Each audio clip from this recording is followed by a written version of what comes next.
જય માતાજી મિત્રો, કેમ છો બધા? મજામાં છો ને? હું છું સોનલ. સ્વાગત છે તમારું આપણી યુટ્યુબ ચેનલ ચામુંડા સ્ટુડિયોઝમાં. મિત્રો, આજે હું તમારી સમક્ષ લઈને આવી છું પુરુષોત્તમ માસની કથા. અધ્યાય 28મો, કદરી બ્રાહ્મણ ગૌલોકમાં. સુત પુરાણી બોલ્યા કે હે સોનકાદિક મુનિઓ, ભગવાન નારાયણે જે કથા નારદજીને કહી હતી તે હું તમને આગળ કહું છું, તે તમે ધ્યાનથી સાંભળો. કદરી બ્રાહ્મણને પોતાના પાપોના ફળરૂપે ઘણો સમય પ્રેત યોનિમાં પસાર કરવો પડ્યો. બીજે જન્મે કાલંજર નામના પહાડમાં ઇન્દ્રકુંડ નજીક આવેલા મૃગ તીર્થમાં વાનર રૂપે જન્મ પામ્યો. આ વાત સાંભળી અને નારદજીને શંકા થતાં તેમણે ભગવાન નારાયણને પૂછ્યું કે આ દુષ્ટ આત્માનો પ્રેત યોનિમાં રહ્યા પછી આ પવિત્ર સ્થળે શાથી જન્મ થયો છે? ત્યાં તેમની શંકાનું સમાધાન કરતાં ભગવાન નારાયણે જે બાબત નારદજીને જણાવેલી હતી તે હું તમને જણાવું છું. કદરી બ્રાહ્મણ પાપી આત્મા હતો, છતાં તેમનાથી એક પુણ્યનું કામ થઈ ગયું હતું. પુરુષોત્તમ માસમાં એક વૈશ્ય દંપતીએ વ્રત લીધું હતું, તેનું ઉદ્યાપન હતું. તે વખતે રાજા બ્રાહ્મણોની સાથે તે ધનનો લોભ કરીને ગયો હતો. અનાયાસે તેનાથી શ્રી પુરુષોત્તમ ભગવાનની પૂજાના દર્શન થવાથી આ પુણ્યના બળે તે આ પવિત્ર સ્થાનમાં વાનર તરીકે અવતાર પામ્યો હતો. ભગવાન શ્રી રામે લંકામાં રાવણનો વધ કર્યો હતો. પછી તેમને મદદ કરનાર વાનરોને આશીર્વાદ આપતા જણાવ્યું હતું કે તમે જ્યાં જશો ત્યાં તમને ફળ અને ફૂલ મળી રહેશે. ત્યાંના વૃક્ષો ફળ અને ફૂલથી લચેલા રહેશે. અહીં પણ ફળ અને ફૂલનો તોટો ન હતો, પણ કદરી બ્રાહ્મણ જે વાનર રૂપે જન્મેલો હતો તેને પિત્તની પીડા પેદા થઈ હતી, જેથી તે ફળો ખાઈ શકતો ન હતો. આથી તેનું શરીર અશક્ત થવા માંડ્યું હતું. એક દિવસ તે વાનર એક ઝાડ ઉપરથી બીજા ઝાડ ઉપર છલાંગ મારતા નીચે પટકાઈ ગયો અને તેના હાડકાં ભાંગી ગયા. એનાથી તે હાલી અને ચાલી શકાતું ન હતું, જેથી લાચાર હાલતમાં તે ત્યાં પડ્યો રહેતો હતો. 1 મહિનો તે ખાધા ને પીધા વગર ત્યાં જ પડ્યો રહ્યો. આ વખતે પુરુષોત્તમ માસ ચાલી રહ્યો હતો. એક દિવસ તે મહા મુસીબતે એક ઝાડ ઉપર ફળ ખાવાની ઈચ્છાથી ચડ્યો, પણ તે ફળ પાસે પહોંચ્યો તે પહેલાં જ અશક્તિને લીધે તેની પકડ છૂટી ગઈ અને નીચે આવેલા કુંડમાં પડ્યો અને તેમાં તે મરણ પામ્યું. એક તો ન છૂટકે આખા પુરુષોત્તમ માસમાં ઉપવાસ થવાથી અને છેલ્લે કુંડમાં સ્નાન પામવાથી ભગવાન વિષ્ણુના પાદર્શો તેને લેવા માટે વિમાન લઈને આવ્યા. આથી વાનરને આશ્ચર્ય થયું. તેણે પાદર્શોને પૃચ્છા કરી કે મારા કયા પુણ્યના આધારે આપનું આગમન થવા પામ્યું છે? આથી પાદર્શોએ જણાવ્યું કે અજાણ્યાપણે અને ન છૂટકે તારાથી પુરુષોત્તમ માસમાં ઉપવાસ થઈ ગયો છે અને છેલ્લે તું કુંડમાં સ્નાન પામ્યો છે. આ પુણ્યના બળે અમે તને અહીંમાં લેવા માટે આવ્યા છે. આ સાંભળી અને વાનરનો આત્મા પ્રસન્ન થયો. પાદર્શોએ તેને ભગવાન વિષ્ણુ સમક્ષ રજૂ કર્યો.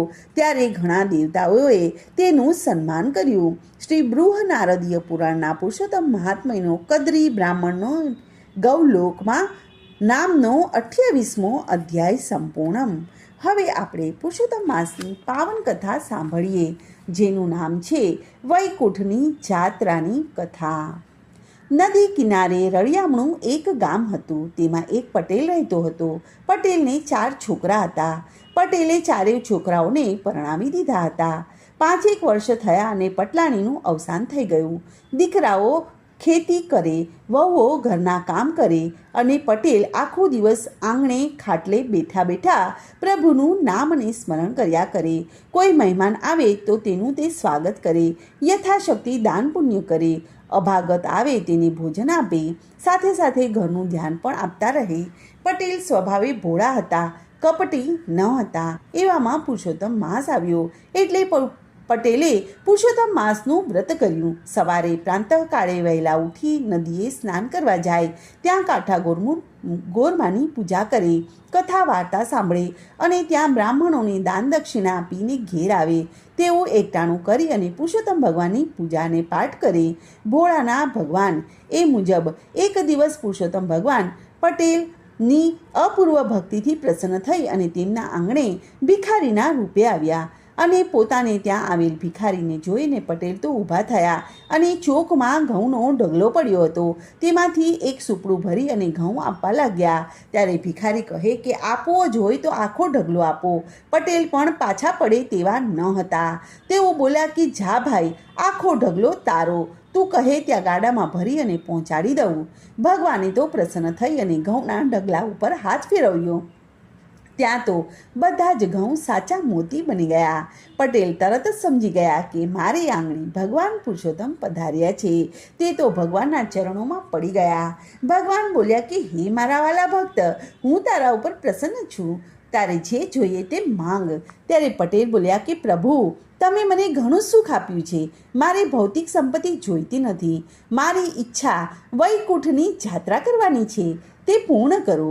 ભગવાન તો પટેલને વિમાનમાં બેસાડી અને વૈકુંઠ લઈ ગયા. વૈકુંઠ દેખાડ્યું, ત્યાંથી ગૌલોક લઈ ગયા, પછી બ્રહ્મલોક, પાતાળલોક, ઇન્દ્રપુરી દેખાડ્યું, અક્ષરધામ પણ દેખાડ્યું. આ બાજુ પટેલના દીકરાઓ બાપાની શોધાશોધ કરવા લાગ્યા, પણ બાપા મળે ક્યાંથી? બાપા તો જીવતે જીવત વૈકુંઠની જાત્રાએ ગયા હતા. થોડા દિવસ બાપાની શોધાશોધ કરી, પણ કંઈ પણ પતો ન મળતા તેઓએ બ્રાહ્મણોને બોલાવીને પૂછ્યું કે બાપા ક્યાંક જતા રહ્યા છે, કંઈ પણ પતો લાગતો નથી, અત્યારે કરવું શું? ત્યારે બ્રાહ્મણોએ કહ્યું કે જીવતા હશે તો 11મા દિવસ સુધી પાછા આવી જશે, ન આવે તો મરી ગયા સમજી અને તેનું કારજ પતાવી દેજો. છેવટે 12મા દિવસે છોકરાઓએ દાઢી મને મૂછ મુંડાવી અને સરાવવા બેઠા. ગામે ગામથી 12મામાં ઘણા બધા માણસો આવ્યા હતા. પિંડ દાન દીધા. ત્યાં જ સરળ કરતું વિમાન આવ્યું અને એમાંથી પટેલ નીચે ઉતરી અને ઘેર આવ્યા. પટેલને જોઈને બધા ભૂત ભૂત કરીને ભાગવા લાગ્યા. ત્યારે પટેલ બોલ્યા કે ભાઈઓ, હું તો ભૂતેય નથી અને પલિતેય નથી, હું તો જીવતો જાગતો માણસ છું. હું તો વૈકુંઠની જાત્રા કરવા ગયો હતો. પટેલે બધાને ઘણા સમજાવ્યા, પણ લોકોના ગળે આ વાત ઉતરી નહીં. સદેહે કોઈ વૈકુંઠ ગયું હશે કાંઈ? પટેલ ભોળા હતા, તેમજ ધાર્મિક વિચારના હતા, તેથી તેમની વાત સાચી હોય તેમ માની અને કેટલાક બ્રાહ્મણો બોલ્યા કે પટેલ, તમે અમને બધાને સ્વર્ગ દેખાડો તો તમારી વાત સાચી, નહીંતર તમે મરી ગયા છો એમ અમે માનશું, તેમાં તમારું કંઈ પણ ચાલશે નહીં. પટેલ તો પુરુષોત્તમ ભગવાને પ્રાર્થના કરવા માંડ્યા કે હે ભગવાન, મારી લાજ તમારા હાથમાં છે. અહીં બધા મારું પારખું કરવા બેઠા છે, માટે હે દીનાનાથ, ગરુડે ચડી અને મને સહાય કરજો. ભગવાને પટેલનો પોકાર સાંભળ્યો અને તેઓ ગરુડે ચડી અને ત્યાં આવી પહોંચ્યા. પટેલે પ્રભુને પ્રાર્થના કરતાં કહ્યું કે હે પ્રભુ, આ બધાને જીવતે જીવ સ્વર્ગની યાત્રા કરાવો, નહીંતર મને અહીં કોઈ જીવવા નહીં દે. ભગવાન બોલ્યા કે ભક્ત, વૈકુંઠના દર્શન પુણ્યશાળીને જ થાય. ભક્તની જીદ આગળ ભગવાનને નમતું જોખ્યું અને તે બોલ્યા કે ભક્ત, તમે ગરુડના પગ પકડી રાખો અને બીજા તમારા પગ પકડે અને ત્રીજા તેના પગ પકડે, એમ જેને જેને પણ વૈકુંઠ આવવું હોય તે એકબીજાના પગ પકડી લે. ત્યારે ભગવાને ગરુડને ઉડવાની આજ્ઞા કરી કે પટેલે ગરુડના પગ પકડી લીધા. બ્રાહ્મણે પટેલના પગ પકડ્યા. આમ પટેલ અને 7 બ્રાહ્મણો આકાશમાં ઉડ્યા. જીવતે જીવ વૈકુંઠ જોવાનું મળશે એ આશાએ બધાને આનંદનો પાર નથી. જે બ્રાહ્મણે પટેલના પગ પકડ્યા હતા તેમને લાડવા બહુ ભાવતા હતા, એટલે તેમણે પટેલને પૂછવા લાગ્યું કે હે પટેલ, વૈકુંઠમાં લાડવા મળશે ને? ત્યારે પટેલે હા પાડી. ત્યારે બ્રાહ્મણ પૂછવા લાગ્યું કે પેટ ભરીને ખાવા મળશે તેટલા લાડુ તો હશે ને? ત્યારે પટેલે કહ્યું કે તારાથી ખવાય એટલા ખાજે, ત્યાં ઘણા લાડુ છે. બ્રાહ્મણના મોઢામાં તો પાણી આવી ગયું. તે બોલ્યો કે ત્યાં કેટલા લાડુ હશે એ તો કહો. ત્યારે પટેલ બોલ્યા કે એટલા બધા.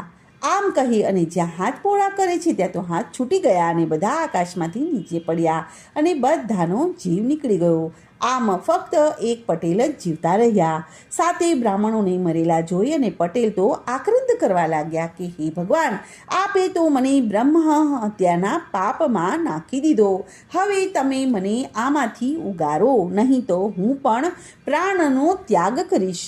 ખરેખર પટેલ ચિતા ખડકીને પ્રાણ ત્યજવાની તૈયારી કરી રહ્યા હતા.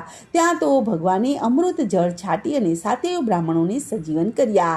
આમ પટેલની પુરુષોત્તમ ભગવાનની નિષ્કામ ભક્તિથી તેમણે જીવતે જીવ વૈકુંઠ જોયું અને બીજાને પણ પ્રભુના દર્શન કરાવ્યા.